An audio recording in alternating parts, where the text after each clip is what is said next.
नमस्कार, मैं सुधा सक्सेना। जीवन में किसी भी कार्य को सुचारू रूप से करने के लिए मन का शांत होना अत्यंत आवश्यक है। यदि मन विह्वल होगा, क्रोधित होगा, तो हम सही निर्णय नहीं ले सकते। आइए आज मन की शांति पर ही कुछ विचार करते हैं। कोई कार्य सुचारू रूप से संपन्न होने की प्रमुख शर्त है कि मन शांत और संयत रहे। शांत मन में सौहार्द, प्रसन्नता और सुख का वास होता है। ऐसे में इसमें शंकाएं, दुविधाएं और उलझनें नहीं पनपती हैं। स्वयं शांत रहेंगे तभी हम दूसरों को भी शांति दे सकेंगे। और स्वयं शांत रहने से कुछ व्यक्ति प्रायः शांत तो रहते हैं लेकिन वह अंदर से अशांत होते हैं, और कुछ व्यक्ति अशांत होते हैं लेकिन उनकी प्रवृत्ति होती है कि वो शांत दिखाएं। इन दोनों ही स्थितियों में हम सही निर्णय नहीं ले पाते हैं। अन्य जीवों से इतर प्रभु ने मनुष्य को अद्भुत शक्ति प्रदान की है, और हम अपने मन मंदिर में किसी भी विचार को प्रतिष्ठित कर सकते हैं। हमारा सोच निर्धारित करता है कि हम जीवन में कितना शांत एवं निश्चित अथवा चिंतित या तनावग्रस्त रहेंगे। अर्थात कि ये हमारे सोच पर निर्भर है कि हम किस प्रकार से अपने नकारात्मक विचारों को हटा करके सकारात्मक विचारों से प्रेरित हों और विवेकपूर्ण ढंग से कार्य करें, ताकि मन हमारा शांत रह सके। शांति और अशांति दोनों मन की उपज है। शांति प्रार्थना से नहीं मिलती है, यह एक विशिष्ट सोच की स्वाभाविक परिणति है। बात समझिएगा कि शांति जो है वह एक विशिष्ट सोच की स्वाभाविक परिणति है। प्रतिकूल परिस्थितियों में एक व्यक्ति संयत रहता है तो दूसरा अशांत हो जाता है। संयत रहने वाला व्यक्ति दूसरों के अप्रिय व्यवहार से अपनी शांति भंग नहीं होने देता है।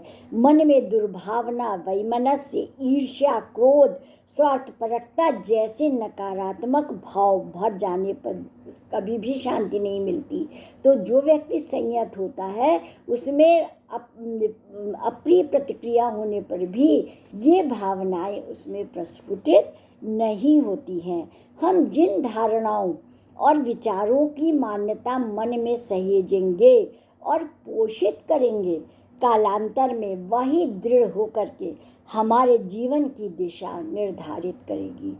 सुख शांति के लिए मन की समुचित दिशा आवश्यक होती है। मन की स्वाभाविक प्रवृत्ति तो चंचलता है, जो जैसा है उसे वैसा ही स्वीकार करें। किसी भी स्थिति में धैर्य ना खोएं। हम विचारों के अनुरूप कर्म करते हैं और फल भोगते हैं। समाज और व्यक्ति की शांति भंग करते कदाचार तथा आपत्तिजनक आचरण के मामलों में अप्रत्याशित वृद्धि पर अंकुश लगाने के लिए संयम का अभ्यास अत्यंत जरूरी होता है।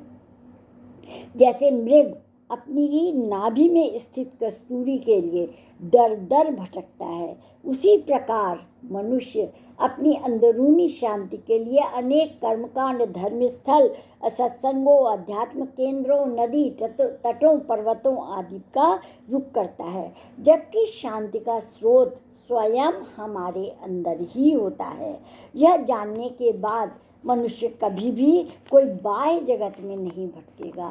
तात्पर्य ये है कि सबकी परिस्थितियां अलग अलग होती हैं। सुख और दुख दोनों जीवन में होते हैं।